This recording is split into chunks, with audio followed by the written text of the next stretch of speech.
আসসালামু আলাইকুম। এটা হচ্ছে আমাদের মাল্টিসাইকেল মাইক্রোপ্রসেসরের ডাটা পাথের একটা অ্যানিমেশন। তো এখন যেটা দেখতে পাচ্ছি এটা হচ্ছে গিয়ে স্ট্যাটিক অবস্থায় কমপ্লিট আর্ম V7 আর মাইক্রো আর্কিটেকচারের data path plus control unit. এখন হচ্ছে আমরা এই micro আর্কিটেকচারটাতে LDR R1, R0, immediate 12 এই ইনস্ট্রাকশনটা এক্সিকিউট করে দেখাবো। তো শুরু হচ্ছে স্টেপ। তো এটা হচ্ছে আমাদের instruction LDR R1, R0, immediate 12 step. তো আমরা জানি যে মাল্টিসাইকেল প্রসেসরে একই ইনস্ট্রাকশন মাল্টিপল ক্লক সাইকেল জুড়ে এক্সিকিউট হয়। তো যে কোনো প্রকার ইনস্ট্রাকশনের প্রথম যে সাইকেলটা সেটা হচ্ছে গিয়ে ফেচ সাইকেলে প্রোগ্রাম কাউন্টারকে একটা অ্যাড্রেস দিয়ে লোড করে দেওয়া লাগে। তারপরে ওই প্রোগ্রাম কাউন্টারের অ্যাড্রেসটা ইনস্ট্রাকশন/ডাটা মেমোরিতে যায়। স্টেপ।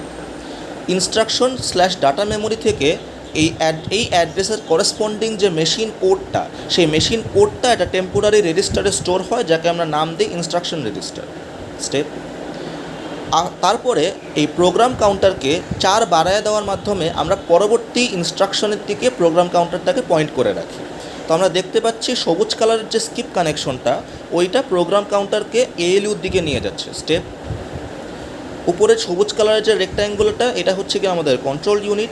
এই কন্ট্রোল ইউনিটগুলো পরবর্তী সবগুলো মাল্টিপ্লেক্সারকে প্রয়োজনীয় কন্ট্রোল সিগন্যাল পাঠাবে। স্টেপ। এটা হচ্ছে আমাদের প্রথম মাল্টিপ্লেক্সার, যার ইনপুটে আমরা আমাদের প্রোগ্রাম কাউন্টারকে স্কিপ কানেকশন হিসেবে অ্যাড করছি। স্টেপ। এটা হচ্ছে মাল্টিপ্লেক্সারের কন্ট্রোল সিগন্যাল, যেটা এই স্পেসিফিক ইনপুটটাকে সিলেক্ট করবে। Step step step. দ্বিতীয় যে মাল্টিপ্লেক্সারটা দেখতে পাচ্ছি, সেই মাল্টিপ্লেক্সারে একাধিক ইনপুট থাকবে, তার মধ্যে একটা ইনপুট হবে হচ্ছে গিয়ে 4। স্টেপ।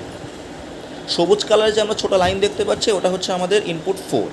আর কমলা কালারের যে কন্ট্রোল লাইনটা, সেই কন্ট্রোল লাইনটাই নির্ধারণ করবে যে এই মাল্টিপ্লেক্সার 2 যেটা, সেই মাল্টিপ্লেক্সার 2 4 সিলেক্ট করছে কিনা। স্টেপ। অতপর 4 এবং বর্তমান প্রোগ্রাম কাউন্টারের ভ্যালু একটা ALUতে প্রবেশ করতেছে। স্টেপ। এটা হচ্ছে আমাদের ALUতে অনেকগুলো অ্যারিথমেটিক অপারেশন করা সম্ভব, বাকি এডিশনের জন্য ALUতে কন্ট্রোল সিগন্যাল হিসাবে 0 0 পাঠানো লাগবে। তো আমরা সেই 0 0কে এনকোড করছি স্টেপ এই কালার দিয়ে। Step step step. তো অতপর ALUতে PC এবং 4 অ্যাড হওয়ার পরে PC+4 যে নতুন অ্যাড্রেসটা, সেই অ্যাড্রেসটা ফাইনাল একটা মাল্টিপ্লেক্সারের মাধ্যমে PCর ইনপুটে রাইট ব্যাক হবে। স্টেপ। এইভাবে আমরা প্রোগ্রাম কাউন্টারকে আপডেট করে ফেললাম, এবং এর সঙ্গে সঙ্গে আমাদের যে প্রথম স্টেপ অর্থাৎ ফেচ সাইকেল কমপ্লিটেড। স্টেপ। এরপর এখন ডিকোড সাইকেল শুরু। ডিকোড সাইকেলে ইনস্ট্রাকশন রেজিস্টারে যেই মেশিন কোডটা আছে, সেই মেশিন কোডের কিছু ফিল্ড কন্ট্রোল ইউনিটে যাবে, যেগুলো পরবর্তীতে কন্ট্রোল সিগন্যাল জেনারেট করবে, এবং যে আমার অপারেশনের ডেস্টিনেশন এবং সোর্স রেজিস্টারগুলো আছে, সেই অপারেশনের ডেস্টিনেশন এবং সোর্স রেজিস্টারের অ্যাড্রেসগুলো রেজিস্টার ফাইলে পাঠানো লাগবে।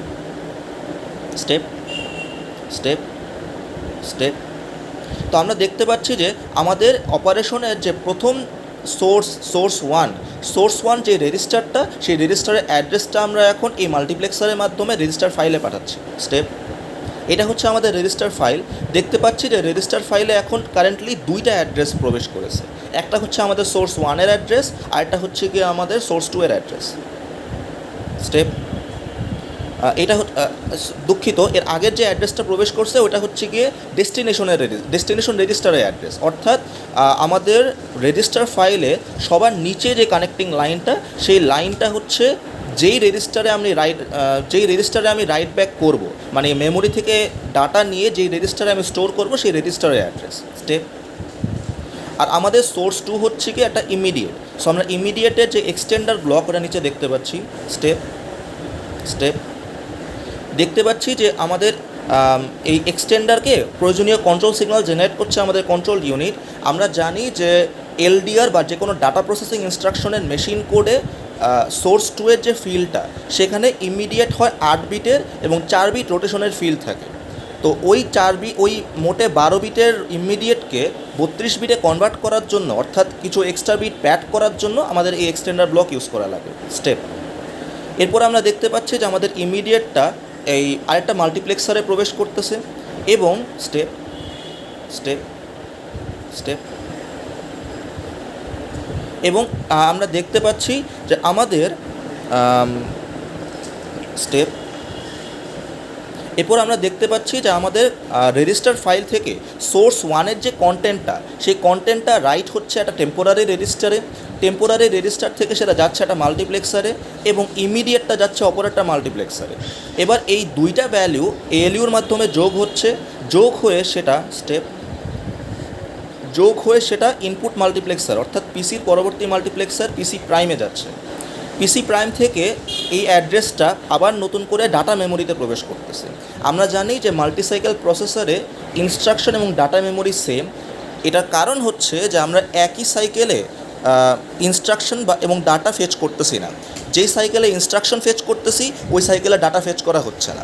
তো আমরা দেখেছিলাম যে প্রথম ফেচ সাইকেলে হচ্ছে আমরা ইনস্ট্রাকশন ফেচ করছিলাম, এখন ওই সেম মেমোরি থেকে আমরা ডাটা ফেচ করব এবং যেই অ্যাড্রেসে ডাটা ফেচ করব সেটা এইমাত্রই হচ্ছে এই ডাটা মেমোরিতে পাঠানো হলো স্টেপ। অতঃপর ফেচ করার ডাটাটা আরেকটা টেম্পোরারি ডাটা রেজিস্টারে স্টোর করা হইলো। ডাটা রেজিস্টারের কন্টেন্ট এখন এএলইউতে পাঠানো হলো স্টেপ। এবং পরবর্তীতে দেখা গেল যে আমাদের ওই ডাটাটাকে আমরা রেজিস্টারের অ্যাড্রেস যে পিনটা সেই অ্যাড্রেস পিনের করেসপন্ডিং যে রাইট পিন WD3তে রাইট ব্যাক করলাম এবং এইভাবে আমাদের এলডিআর ইনস্ট্রাকশনটা এক্সিকিউশন শেষ হইল।